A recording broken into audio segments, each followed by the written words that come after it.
அரபிக்கடலின் நடுவில் அலைகளுக்கு மத்தியில் மலை போல் எழுந்து நிற்கும் ஒரு அசைக்க முடியாத கடல் கோட்டை. பல அரசர்களும் பல பேரரசுகளும் தாக்கியிருந்தாலும் ஒருபோதும் முழுமையாக கைப்பற்ற முடியாத இந்தியாவின் அஜய கோட்டை என்ற பெருமையை பெற்ற இடம் இது. மகாராஷ்டிராவின் ராய்கட் மாவட்டத்தில் உள்ள இந்த கோட்டை இந்திய கடற்படை வரலாற்றின் உயிரோடு நிற்கும் சாட்சியாக இன்றும் கம்பீரமாக திகழ்கிறது. 15ஆம் நூற்றாண்டில் கடல் கொள்ளையர்களிடமிருந்து தங்களை பாதுகாக்க ராஜபுரி பகுதியைச் சேர்ந்த மீனவர்கள் கடலுக்குள் இருந்த ஒரு பெரிய பாறையின் மீது மரத்தால் சிறிய கோட்டை ஒன்றை கட்டினர். பின்னர் அதன் முக்கியத்துவத்தை உணர்ந்த அகமத் நகர் சுல்தானகத்தின் ஆட்சியாளர் மாலிக் அம்பர் 1567ஆம் ஆண்டில் அந்த மரக்கோட்டையை வலுவான கல் கோட்டையாக மாற்றினார். அதுவே பின்னாளில் முருட் ஜஞ்சிரா என உலகமறிந்த கோட்டையாக மாறியது. ஜஞ்சிரா என்ற பெயர் அரபு மொழியில் தீவு என்று பொருள் தரும் ஜசீரா என்ற சொல்லிலிருந்து வந்ததாக கூறப்படுகிறது.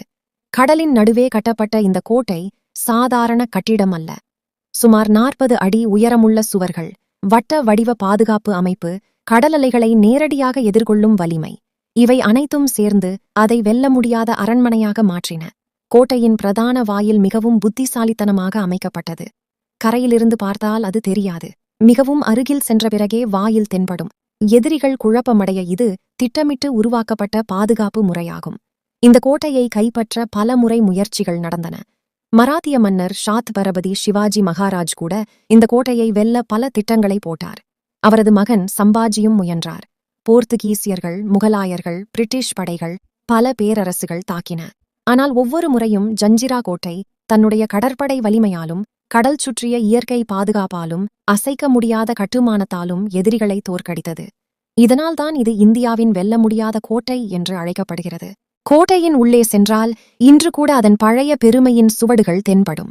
மசூதி, அரண்மனை இடிபாடுகள், படை வீரர்களுக்கான அறைகள், குளியலறைகள், தண்ணீர் சேமிப்பு குளங்கள் அனைத்தும் இன்னும் காணப்படுகின்றன. மிகவும் ஆச்சரியமான விஷயம் என்னவென்றால், கடலின் நடுவில் இருந்தாலும் இந்த கோட்டைக்குள் இனிமையான குடிநீர் கிணறுகள் இருக்கின்றன. உப்பு நீர் சூழ்ந்த இடத்தில் இனிநீர் கிடைத்தது அக்கால கட்டிடக்கலையின் அதிசயமாக பார்க்கப்படுகிறது.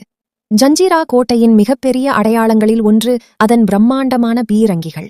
கலால் பாங்கடி, சாவ்ரி, லாண்டா காசம் என்ற 3 பெரிய பீரங்கிகள் இன்றும் அங்கு உள்ளன.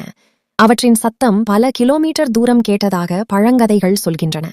குறிப்பாக கலால் பாங்கடி என்ற பீரங்கி மிகவும் பிரபலமானது. அது வெடித்தால் முழு கோட்டையும் அதிர்ந்ததாக கூறப்படுகிறது. இந்த கோட்டை வெறும் போர்க்களம் மட்டுமல்ல, அது ஒரு முழுமையான நகரமாக இருந்தது.